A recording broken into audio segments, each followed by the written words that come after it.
Good evening and welcome to Sunset News this Wednesday evening. As always, we bring you news, community stories, economics, weather and sports. I am Diana Master. Let's take a look at the news making headlines tonight. Starting us off, Namibia Statistics Agency Chairman Salomo Hay says the national census, which is slated to be conducted this year, will help not only the government but the private sector plan adequately. The census has been delayed since 2020 owing to budgetary constraints as well as the COVID-19 pandemic. Namibia Statistics Agency Deputy Statistician General Otili Mwazi also gave members of the diplomatic corps a brief overview of how Namibia has conducted censuses in the past during a stakeholder engagement that was held this morning. According to Mwazi, Namibia only officially started recording its population after independence, moving away from estimation techniques used by then apartheid South African regime. Let's take a look.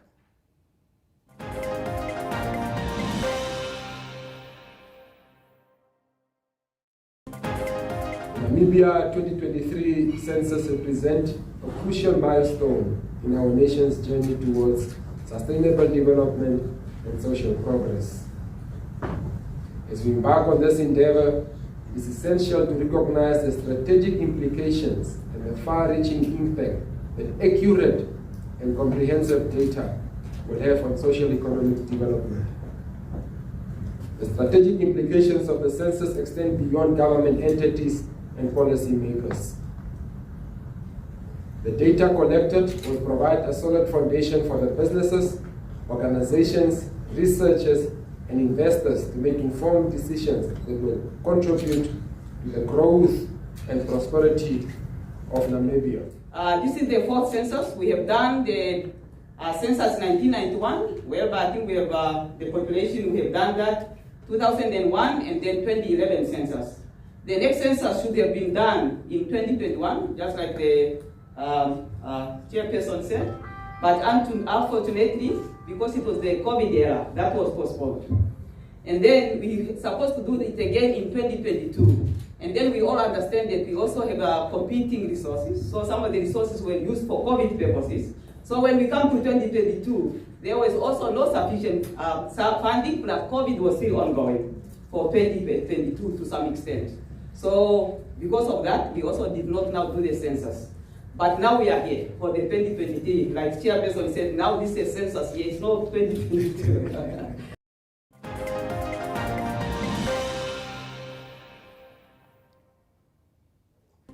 Getting into our next story, the police in the Irongo region conducted a meeting earlier today with taxi drivers in Walvis Bay to discuss matters of mutual issue.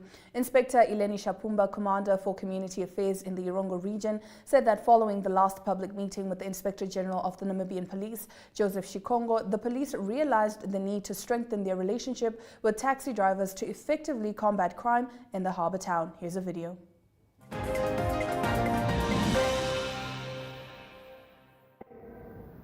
And assistant attended the meeting and indicated to us that there is a need for police and the taxi drivers to engage. There is a need for us to create a harmonious relationship because you are always involved in transporting people on the road. It can be people that are injured. It can be people that were involved in a fight. It can be people that are involved in a commission of crime. It can be people that are transporting drugs from one area to another area. It can be people that have committed crimes, say in town or in Kusabnu, and they have to run away from the police, and they make use of the vehicle. For us now to close that gap and assist our investigations, successful investigation of cases, we want to engage you and create a platform where we can be able to share information with us easily and where we can also share information with you easily without disclosing your identity, without harming you, and without placing you in danger.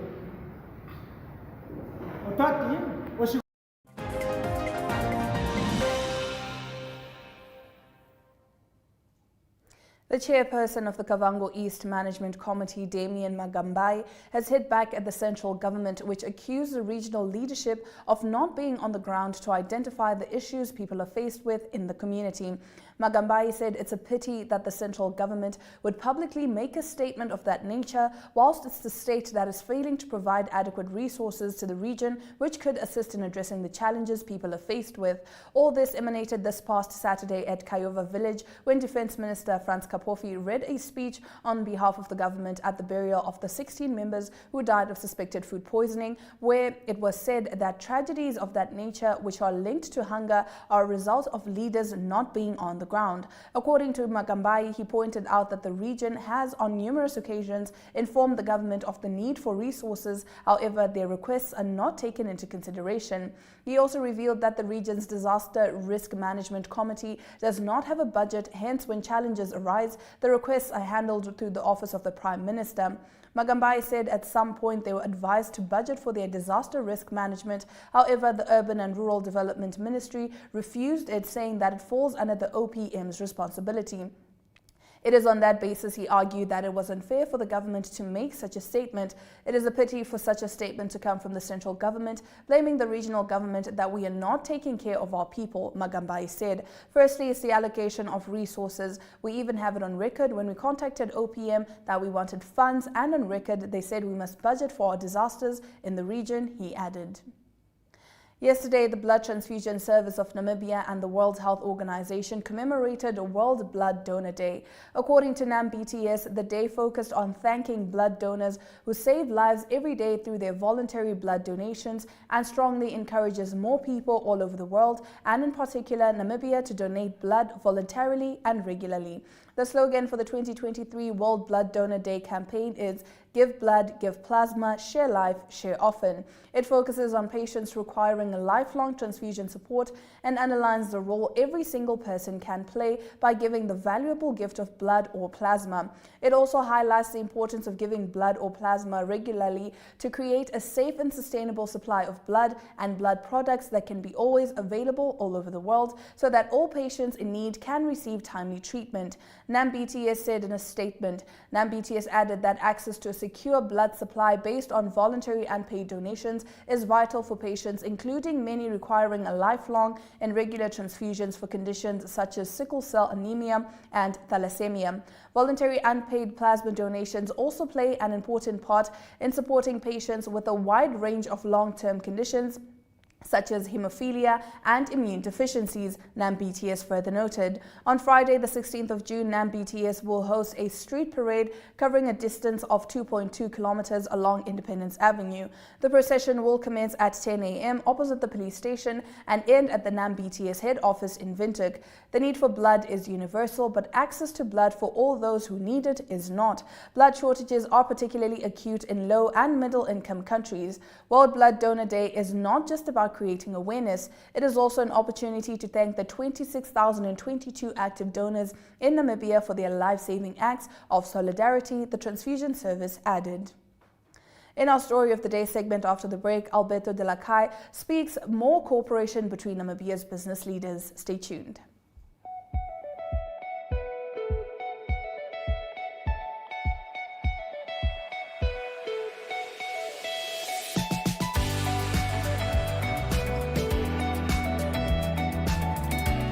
To another exciting episode of Oneuptwo. We bring jou Please te weer en vertel ook vir julle waar die vis heel moontlik kan byt.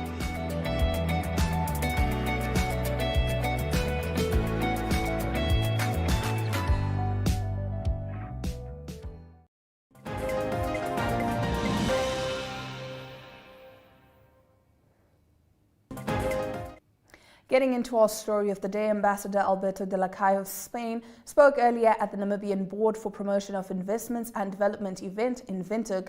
Together with Spain's Foreign Ministry Director General for Africa, Alicia Rico, de la Caille seeks more cooperation between Namibia's business leaders and their counterparts in Spain. Let's have a look. Change views on our relations and the way we have ahead as two friend countries. The fact that Spain and Namibia have so many points of coincidence in our bilateral relations allows us to very well and coordinatedly work together for the development of fruitful and good economic and business relations. That's why this was one of the main focuses of yesterday's political consultations.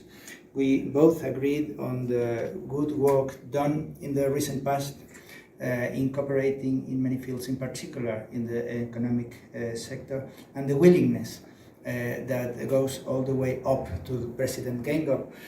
He expressed to me in this way when I presented to him his credentials. He said, we are very good partners, we work very well together, we are very good in some sectors, but let's diversify and work together towards more. And that more is what brings us together here today.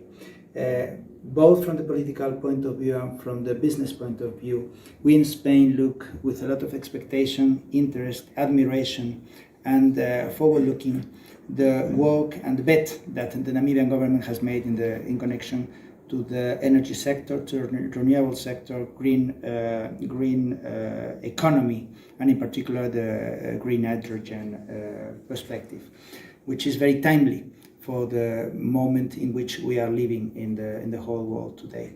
So that's why we want to bring together the Namibian and the Spanish companies that might be, in the case of the Namibian ones, interested in cooperating, in moving forward with foreign help, what has already been the orientation of the economic and political decision of the Namibian government, and for the Spanish companies to provide the expertise that had made them and us well known around the world in this specific sector. We also have a very clear political bet for the green transition. In Spain, we are a leading country in Europe in that perspective, and we want to share that since we are sharing the political impulse and the political decision. So I, as the Spanish ambassador, but also as a Spanish national that knows well my economy, I have a lot of expectation in the big cooperation and the mutual enrichment that can come out of the joining together efforts between Namibian and Spanish companies. And I look very much forward to this event to provide an important framework and to make us better known and keep on working in that perspective from now on. So thank you very much again, NAPDB. Thank you very much, all of you who are present here, either physically or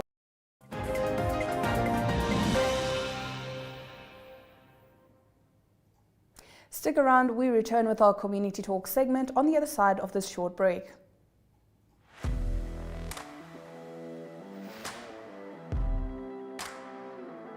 Hello and welcome to today's Sports Rep Show. I am your host, Jesse Jackson Kauraika.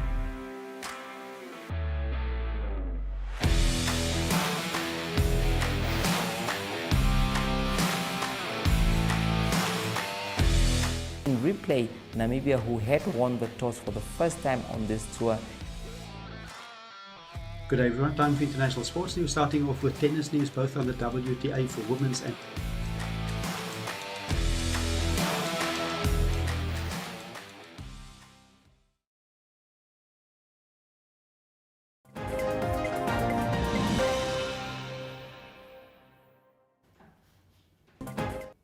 In tonight's Community Talk segment, Shannon Wasserfall's family members were distraught after the sentencing of Azan Madisia and Stephen Mulundu. Wasserfall's uncle, David Wasserfall, described their respective 8 and 6-year sentences as unfair. He further said the state should appeal the decision. Here's a video. I'm Chenko's uncle. I'm David Wasserfall. And what I will say, the sentence was very unfair. And the way the court find this person not guilty on murder, it's really unfair. How could you take a body while those children said straight into the court that Chenan was unconscious? And then when it comes to the sentence, really, they show us this bad way by sentencing these children, really so this 80 sentence. Huh? And this was a professional crime what they committed. Huh? Tomorrow it can be the judge who stands in our socks. Huh? How will he feel? Huh? That's really unfair So I think the state have to appeal this case because we can't understand it. You got out of that was just how much? It's 10 years comes out. You take a body and take it to a grave. You doesn't give us our daughter to bury our own daughter or take her to a professional doctor. They are not doctors in profession.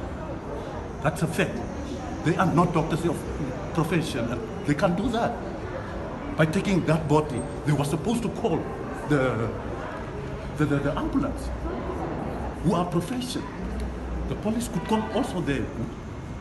The doctor have to declare her dead, not them to declare her dead. So what means what the court says there, they were sure Shannon was dead. Huh? I think the society also feel also not good about that. How many people has been sentenced a year for many years for this type of crimes? And it's a brutality crime. Huh? The nature of the crime is very serious. It's a serious offense. We could understand that at least the guy could get 20 years. We have a correctional service. Huh? This court was sentenced me in Ochivarongo for 1,500 for 1 year in prison. Huh? And it's a life, it's a person. Our child, she finished her school. She could be a lawyer maybe today. Or she could go to study better things and become a better person in life. Now you take up our child, kill our child in such a and you wait for 6 months before you come out with the truth. Is that fair? Namibia. Even the president has to consider this matter. I'll call the president to intervene in this matter. For real, that's who I am. So tomorrow it can be me who die in that way. Huh? No, let us not understand this, Namibia. Please, let us not understand it. Huh? Let's help one another. They have farms. They have farms there. They are driving good cars. What about us? Huh? Tomorrow, if I'm killing and rob somebody's belongings and kill somebody, then I get 45 years, 35 years. Huh? There are guys who just stab one with a knife down, then you get 18 years. And what about them who did such a professional crime? Huh? They even Google things. Huh? Who was supposed to take those things in consideration. Huh? They are mature enough. Today they are children in court. So I think the state have to appeal this case. That's all what I have to say. Thank you. Okay, thank you for your time, Right. sir.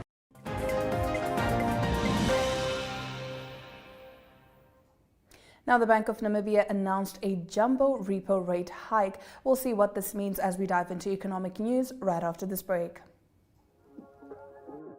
We are so excited to be kickstarting your morning with entertainment. Everything was happening during this past weekend. Yes. Exciting news. Wow, no, she was killing it already. In my opinion, I don't see anything wrong with him serving the full term. As well as keeping you informed on the issues that you need to know happening in and around our country.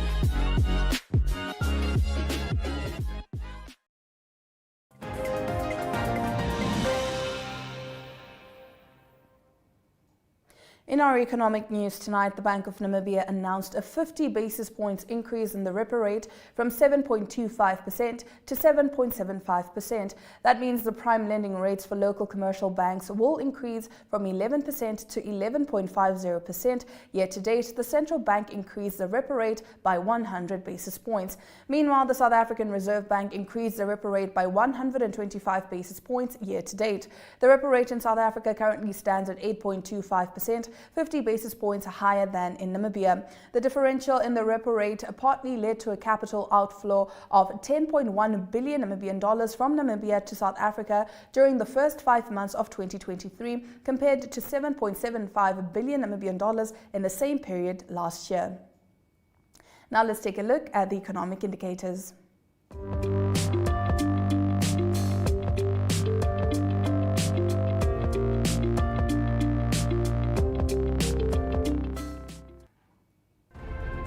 1 Namibian dollar trades for 23 Namibian dollars. 1 British pound, trades for 23 Namibian dollars and 56 cents, while 2 Namibian dollars and 6 cents buys you 1 Chinese yuan.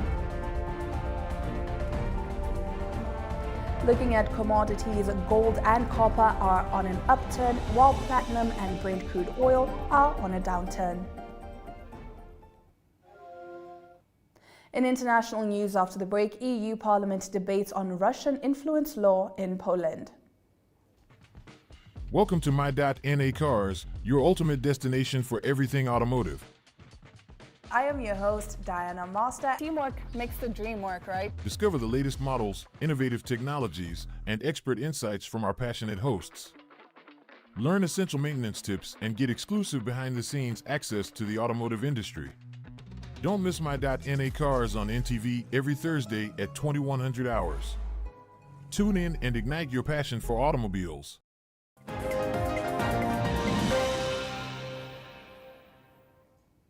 Let's take a look at our international news tonight. European Parliament debated a controversial Polish law on undue Russian influence earlier today after the European Commission opened an infringement procedure against Poland last week over it. The law provides to allow a panel to investigate whether the opposition Civic Platform Party let the country be unduly influenced by Russia and as a result become too dependent on its fuel when it was in power. The Liberal PO in government from 2007 to 2015 rejects the claims and says the law is designed to destroy support for its leader and former Prime Minister Donald Tusk ahead of an election scheduled for October or November. The bill would set up an investigative commission that could deliver an initial report in September. Opposition figures have nicknamed it Lex Tusk, using the Latin word for law. Critics say a new bill could result in banning opposition politicians from public office. Now let's take a look at the weather predictions. North Namibia has highs in the upper 20 degrees Celsius to low 30 degrees Celsius with lows in the mid to upper single digits, clear conditions throughout the day. Meanwhile, Central Namibia has highs in the mid to upper 20 degrees Celsius with lows in the mid to upper single digits, clear conditions throughout the day. South Namibia has highs in the low to mid 20 degrees Celsius with lows in the mid to upper single digits, clear conditions throughout the day.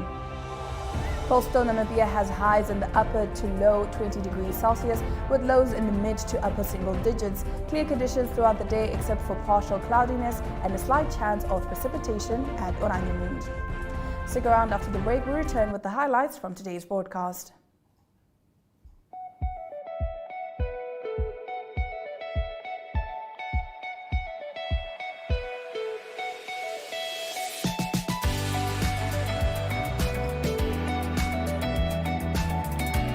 To another exciting episode of Oneuptwo. Hier is die weer en vertel ook vir julle waar die vis heel moontlik kan byt.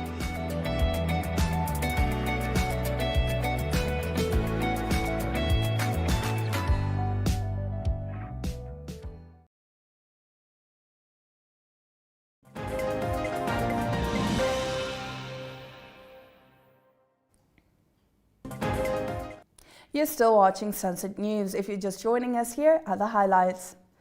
The chairperson of the Kavango East Management Committee, Damian Magambai, has hit back at the central government, which accused the regional leadership of not being on the ground to identify the issues people are faced with in the community. Yesterday, the Blood Transfusion Service of Namibia and the World Health Organization commemorated World Blood Donor Day. According to NAM-BTS, the day focused on thanking blood donors who save lives every day through their voluntary blood donations. In sport, Brave Warriors captain Peter Shalulile is not impressed with the quality of training grounds as his side gears up for the final Group C clash against Burundi on Tuesday. And with that, we've come to the end of the broadcast. Make sure you join Sunset News on Facebook on all the NMH platforms on weekdays, as well as on Sundays on our website, oneuptwo.com. Sunset News screens on DSTV channel 285 and GoTV channel 25 every weekday from 7:30 to 8 p.m. I am Diana Master, and this has been Sunset News. Don't end your day without us.